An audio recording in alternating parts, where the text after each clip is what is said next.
Welcome back, everybody. So, as some of you may know, some meaning around 4 people, my very first video was about the crossover of the renowned Super Smash Bros. Games and the slightly less renowned Skylanders games. If you aren't familiar, Skylanders is a very popular video game franchise that explored the concept of bringing your toys to life in the game, allowing you to play with a large roster of heroes as they explore new areas and battle forces of evil. And while Smash Bros. Is still universally recognized as one of the most beloved video game franchises of all time, Skylanders was pretty much left forgotten after their latest release in 2016. And that to me was always disappointing, not just because Skylanders was an integral part of my childhood, but that these games contained an entire ensemble of characters with their own unique personalities and creative movesets. Which was why in 2023, I made a video explaining the concept of Skylanders having their own fighting game similar to Smash Bros., as well as presenting the possible movesets for every single Skylander. Nowadays, more than a year later, I occasionally look back on that video to remind myself to never record my face again. Consider that my face reveal. But more importantly, it also made me realize that I could have done more to illustrate this idea. My initial plan was just to make a video for every game in the series, talking about the special moves and final smashes every Skylander would have, which looking back on it now, wasn't enough for me. So I decided that if I'm gonna do this, I'm gonna do this properly and as thoroughly as I can. So this time, I'm laying out everything. For every Skylander, I'm presenting all of my suggestions for every single aspect that I can think of. Not only will I be covering their special moves and final smashes, I'll also be going over their neutral attacks, dash attacks, smash attacks, aerials, grabs, tilts, even edge attacks. And I'm not just covering their entire moveset either. I'll also be talking about their various animations regarding specific attributes of Smash Bros., which includes their costumes, taunts, on-screen appearances, victory poses, maybe even their crowd cheers. That's how deep I'm going with this. Now, this will probably be too much to put in a video if I continue to do what I said before of making one for each individual game. Instead, I've opted for a much more prolific approach. I've decided that I'm going to make a video for every single Skylander, from Spyro's Adventure to Imaginators. I think this will be a much better way to convey all of my ideas, because I've already got so many for each individual Skylander, and it presents more opportunities for me to hear your ideas in the comments. This series is going to be a long journey, but I hope that all of you watching will join me for the ride. Not much else to say than that, so let us officially begin by starting with no other than the mascot of the entire series, Spyro. All fired up. Spyro the Purple Dragon is a Skylander of the magic element, and is widely considered to be the leader of the Skylanders. He is included along with 2 other Skylanders in the starter pack for the first game, Spyro's Adventure, and he's one of the 2 Skylanders to have existed in previous games, which in his case is obviously the Spyro the Dragon series. I have stated in my last video about this topic that Spyro is essentially the Mario of the Skylanders games, given that they're both the most recognizable character from their respective franchises. Like Mario in Smash Bros., Spyro's moveset should be somewhat basic. The Smash fighters most similar to Spyro in terms of moveset and appearance are Ridley and Charizard, which is obvious given that they're both the only dragon fighters in the game. As such, most of Spyro's moves are going to be based on these 2, which FYI, this will be a recurring practice in this series. To start, since Spyro has wings, he can possess the ability to perform multiple double jumps in the air, like most wing Smash fighters. Additionally, his speed can also be relatively fast, similar to Ridley's or Charizard's. Now to his actual attacks. Let's start with his neutral attack. Now, in addition to explaining my ideas, I'll probably also be describing the mechanics of how some types of attacks work, as well as some terminology that I certainly wasn't familiar with before reading the Smash Wiki. I'll only be defining these concepts the first time it comes up to avoid redundant explanations. Neutral attacks, or jabs, are the standard attacks that a fighter can perform simply by pressing the attack button. These attacks will usually combo and can end in 2 different ways. The first is the fighter performing a final hit, launching their opponent, and the alternative is that the fighter can essentially trap their foe in a barrage of attacks, continuously attacking them until they escape or the attack button is released, launching them away. These attacks are referred to as rapid jabs. Some fighters have one or the other, while others possess the ability to do both. I was thinking that since Spyro could be considered the first fighter in Skylanders Smash, the name is a work in progress, that he would just possess a simple 3-hit combo, similar to Mario. However, I am leaning towards Spyro having the ability to choose between a standard or rapid jab for something we'll get into in a second. As for the means of him attacking, Ridley and Charizard both execute their physical attacks with their claws, wings, legs, and tail. They can also attack by biting their opponent. Spyro would attack similarly to some degree, but unlike those two, Spyro can use his horns to attack, which originated from the games. For his 3-hit neutral attack, I would say that Spyro starts off with 2 claw swipes and end with a headbutt, dealing damage with his horns. However, I mentioned earlier that Spyro could also possess a neutral infinite, and that's mainly to do with his tail. Despite its lethal appearance, Spyro never uses his tail to attack in the games for some reason. And like I mentioned before, both Ridley and Charizard use their tail to attack, especially Ridley. More specifically, Ridley is able to perform a neutral infinite, where he can rapidly stab opponents with his tail. Spyro's rapid jab would essentially be that. And since a Smash fighter can have the ability to choose either a standard or rapid jab, Spyro's case would be no different. Let's move on to his dash attack, which one possibility could be a charging headbutt with his horns. Simple as that. Other options could be a wing attack, a kick, or a bite. Next up, we have his smash attacks. These are basically the attacks you do when you want to finish a player off or deal a considerable amount of damage to them. First is his forward smash. Ridley unleashes a powerful fire breath attack, while Charizard performs a strong headbutt. Honestly, both of these are neck and neck for me, as in either one could be the basis for Spyro's forward smash, so I'll just let you guys decide which one is better. Spyro's up smash is in a similar situation, where either move from both fighters could work. Ridley performs a front flip attack, while Charizard slashes his wings upward. So again, you decide. Finally, down smash is much easier to think up. Spyro would slam his wings down on the ground, similar to Ridley. Now let's move on to aerials, which are attacks you do in the air, obviously. First is his nair or neutral aerial. Both Ridley and Charizard perform somersaults, dealing damage with their tail, so Spyro's would be a derivative of that. Forward air is tricky because I don't think Ridley's and Charizard's are the best fit for Spyro, but I do have a forward aerial from a completely different fighter that I think would suit Spyro well. Some fighters have the ability to perform a horizontal corkscrew in the air. Sonic, for example, is one of those fighters. And in Spyro's case, he would deliver the move in the same way. Back air is the same situation as before, where Ridley's and Charizard's do not fit. And also just like before, fortunately, I have a possible substitute. I was sort of lying when I said that Ridley and Charizard were the only dragon fighters in Smash, because the substitute fighter in question is Corrin, who's like a human-dragon hybrid. Corrin's back air is them sprouting wings and swinging them back at their target. Spyro would basically do the same thing without the sprouting aspect, of course. Up air is a case where methods from both Smash fighters could be used as inspiration. Ridley extends his wings upward, while Charizard swings his head upward. I'm going for the head attack because Spyro, horns, you get the idea. Finally, down air was probably the hardest to come up with. Ridley and Charizard don't really help much. Charizard just stomps his foot down, while Ridley performs a dive kick straight towards the ground.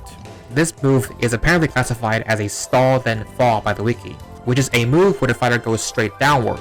I'll be sure to mention that detail if it comes up with future Skylanders. Personally, I'm not a fan of either option, because I already have a stall then fall ability planned for Spyro that we'll get to soon, and the stomp doesn't seem suitable for Spyro to me. Luckily, I have a solution yet again. Just like with the horizontal corkscrew, Spyro could also perform a downward corkscrew, similar to the way Pikachu does it. This move should also have the potential to spike players. Next up are the grab and throws, which again should be self-explanatory. For the grab, Spyro would just grab an opponent with his claws. Also worth mentioning that fighters can attack opponents while grabbing them, referred to as pummeling. In the case of Spyro, I have two suggestions. He can simply headbutt them like most fighters, and also horns. Or he can stab them with his tail, like how Ridley does it. Now for his throws. For his forward throw, I would say he launches his foes with a powerful headbutt, dealing damage with his horns once again. A good frame of reference would be Corrin's up throw, except he sends him flying forward instead of upward. For his back throw, I went for a more dynamic approach for him. Once again, I'm going back to Sonic for this one. His back throw consists of him somersaulting several times before finally throwing his opponent. Spyro would do something similar, either somersaulting or rolling back to throw his opponent. Pikachu's would also be a good blueprint for Spyro. Next, I initially wanted his up throw to be him launching his opponent with his horns. But then I decided to relegate that to his forward throw because I thought of a better one for him. Charizard's up throw is him flying to the top of the stage off screen and then slamming his opponent down on the ground. Spyro would emulate that, but the one change could be that the move would actually mirror his Earth Pound ability from the original games. However, I'm tempted to just have his up throw be the same as Charizard's. Lastly is his down throw, which is also inspired from Charizard. Spyro would breathe fire at his opponent on the ground. Finally, for the last of the standard attacks, we have the tilts. These are attacks that you can do while slightly tilting the control stick a certain direction. Let's start with the forward tilt. Now, Ridley's forward tilt is him grabbing his tail and using it like a spear to jab his opponents. Spyro's tail is sharp and pointy like Ridley's, so he'd probably do the same. Although Spyro probably doesn't need to use it like a spear. He can just stab his opponents with it. For up tilt, unfortunately I couldn't really think of anything, so I just chose Ridley's for Spyro to imitate, where he would sort of slice one of his wings upward. Finally, we have the down tilt, which is essentially the move fighters use when they're crouching. I think Spyro should base his down tilt off Charizard's, where he performs a headbutt close to the ground, because once again, Spyro's horns are perfect in this situation. And just to get it out of the way, for Spyro's edge attack, pretty much the same thing, a simple headbutt. And that's it for Spyro's basic attacks. Now we can move on to the good stuff. Up next are the special moves and final smash. First is his neutral special, which based on numerous comparisons to two certain Smash fighters, should be somewhat fire-related. We just need to settle on the means for Spyro to rain hellfire on his enemies. In the game, Spyro pretty much only breathes fireballs, so Charizard's flame breath is out. Mario's fireballs are way too small for Spyro's liking, especially when you consider that Spyro can generate a flame so big it brings daylight to the sky, referred to as the Daybringer flame. Ridley's neutral could be a contender, but certainly not Daybringer material, which leaves us with one final move, Hero's Fireball, or Kafriz, as it's officially called. Spyro's neutral would functionally be the same as Hero's, except without the MP meter of course. Just simply tapping the B button allows Spyro to breathe a small fireball a short distance. And the more the move is charged, the bigger the fireball, allowing it to travel more distance and of course, deal more damage. Finally, just like with most charged moves, Spyro can save a fully charged fireball for later, either automatically or by dodging. Next, his side special should be his charge ability. It should function similarly to Bowser Jr.'s Clown Car, where Spyro is able to ram through opponents, dealing damage proportional to how fast he's traveling. Additionally, since his horns are also imbued with flames while charging, the attack inflicts fire damage as well. Now let's move on to his up special, which is usually the move fighters use to recover back onto the stage. And this is where things get more complicated. If you played the first two Skylanders games, you'd know that at the time, Skylanders were unable to jump. Instead, they have to rely on these mechanisms called bounce pads to get to any sort of high area. As such, most Skylanders weren't given any sort of attacks or abilities they could execute in the air, or to help them get to high places, even in later games where they were able to jump by themselves. As a result, most Skylanders' up specials are certainly going to be derivative of other Smash fighters, and Spyro's is no exception. We've already copied Ridley's and Charizard's moves 100 times already, so let's not stop now. Either recovery is suitable for Spyro, but personally, I'm leaning towards Ridley's because he can aim it in multiple directions. However, I would say Spyro is able to get a little bit higher than Ridley, and Spyro's version can inflict fire damage as well. Finally, Spyro's down special would be his Soul Gem ability, aka his Earth Pound. If you aren't familiar, Soul Gems are collectibles in Spyro's Adventure that unlock a special new move for the Skylander pictured on the Soul Gem. Earth Pound is basically Spyro performing a dive bomb attack with his head. It's similar to Yoshi's Yoshi Bomb or Meatballer's Head-on Assault, where on the ground, Spyro would leap forward a small distance and drop down, and in the air, Spyro would just dive straight down. And like I mentioned before, this move is a stall then fall, so I see no reason to make his up throw and down aerial the same thing. Now last but not least, we come to Spyro's most powerful move, his Final Smash. Just like with recoveries, most Skylanders' Final Smashes are also going to be inspired by other Smash fighters, since most Skylanders don't possess an all-powerful move that does devastating damage or clears the whole area of enemies. In Spyro's case, remember the Daybreaker Flame I mentioned before? His Final Smash would basically be a bigger, more powerful version. This is where he starts to share the same basic qualities as Mario, because this Final Smash is essentially a revamped version of that. Spyro breathes a giant fireball forward, trapping enemies and releasing a huge explosion at the end, sending them flying. Another possible choice for Spyro's Final Smash is his Ibex's Wrath charge ability. This would essentially be another version of Ganondorf's Final Smash, where he charges forward at foes, dealing a ton of damage. Personally, I prefer the giant fireball. And just like that, Spyro's moveset is finished. But we're not done yet. Now we're moving on to his alternate costumes and various animations. Now this is the point where I'm starting to run out of references to showcase what I'm talking about, which will be a common theme throughout this series. The best I can do is simply describe them in as much detail as I can. First off is his entrance or on-screen appearance. This is basically the fighter's animation of getting on the stage before the fight begins. For his intro, it's really nothing exciting, he just simply flies onto the stage. I was hoping to find some cool entrance in his titular games, but I found nothing. He mostly just travels by flying. Next, let's go over his alternate costumes. Now in Smash, every fighter has 8 different costumes, including the original, so I'll try to do the same for every Skylander. Most of the time, the alternate costumes are just recolors that may loosely reference a small detail from their original games, but occasionally there may be a more elaborate costume that emulates a certain character or previous version of themselves. I predict that about 90% of every Skylander's alternate skins will just be recolors, since almost all of them are exclusive to the original games. However, Spyro's case is unique given that he had his own series of games before Skylanders came into existence, so some of his costumes will reference those games as well. The first potential costume I want to talk about is Spyro's dark counterpart, Dark Spyro. Now initially, Dark Spyro was just going to be a recolor, but then I noticed his prevalence throughout the franchise. He's got his own trailers, is a major character in Season 3 of Skylanders Academy, and even originated from the Legend of Spyro games. With all this in mind, I thought Dark Spyro might be better suited to be an Echo Fighter to Spyro, similar to certain Smash fighters. His moves and animations would more or less be similar to his, but right now I don't feel like going over his taunts or victory poses, maybe at a later date. Moving on, we also have Legendary Spyro, which is just a navy blue and gold recolor. And that's all the costumes for Spyro that reference the Skylanders games. The rest of his costumes are going to be based on details from Spyro's original games.